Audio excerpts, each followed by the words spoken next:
Bonjour à toutes et bonjour à tous. Je vous retrouve aujourd'hui pour répondre à une demande récurrente sur mon groupe Facebook qui est comment est-ce que tu te débrouilles pour enlever cet os-là qui est l'os du bréchet et comment tu découpes une carcasse de canard. Alors, ce n'est pas une découpe conventionnelle, je vous montre comment on fait pour couper une carcasse avec une paire de ciseaux. J'ai chez moi une feuille de boucher, mais là je vais le faire au ciseau. Donc, pour tous les bouchers qui pourraient regarder, ne sautez pas au plafond, hein, c'est ma façon à moi, il y a 50 autres façons de faire. Donc voilà, je vais commencer par séparer le dos. Dans un premier temps, je vais enlever le croupion. Là, je le coupe. Je vous montre là la glande uropygienne. Ça, c'est la glande dans laquelle est sécrété un genre de liquide gras qui sert à imperméabiliser les plumes des volatiles. Donc voilà, je vous montre comment est le croupion. Vous voyez qu'il y a très très peu d'os. Donc quand vous achetez ça, vous achetez beaucoup de gras et quasiment pas d'os. Maintenant donc, je vais tenter de séparer le dos du reste de la carcasse. Donc tout simplement, je force un peu, voire beaucoup.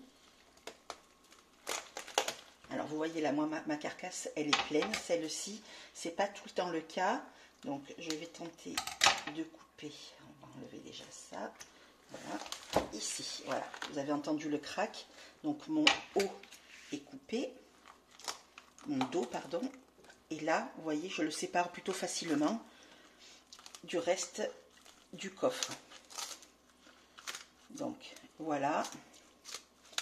J'ai coupé donc ici mon dos, donc là vous avez, alors certainement, c'est pas un testicule mais c'est ce qui sert au niveau des œufs me semble-t-il. Je vous avoue que j'ai pas fait de recherche à ce sujet, donc ça je vais l'enlever. Donc voilà, donc ça cette partie c'est le dos. Quand vous achetez sur Yumi Barf ou Easy Barf, vous avez ici, ils appellent ça la partie de dos avant et ça la partie de dos arrière. Donc voilà, ça fait un os charnu. Ensuite, je vais retirer le cou. Pour ce faire, je vais me mettre là de chaque côté et je coupe tout simplement. Vous voyez, ça se fait très facilement. Là. Là. Je retire, donc il y a... Là, vous avez un morceau un petit peu de poumon ici. Donc voilà. Avec la peau, alors après ça dépend du poids, vous pouvez laisser la peau ou pas en fonction de si votre animal a besoin de prendre du poids.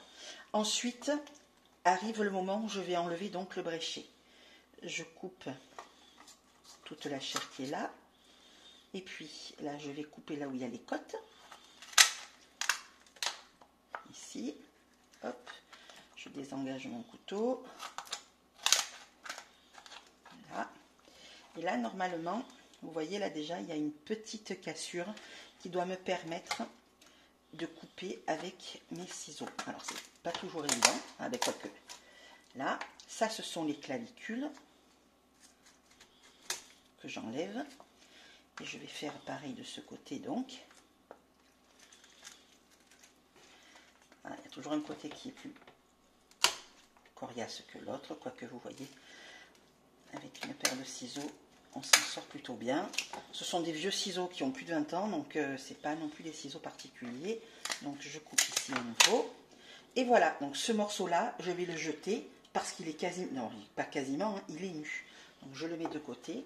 Et ensuite, je me retrouve donc avec, là le cœur, vous voyez, je viens de le couper, avec ces morceaux-là qui sont très souples.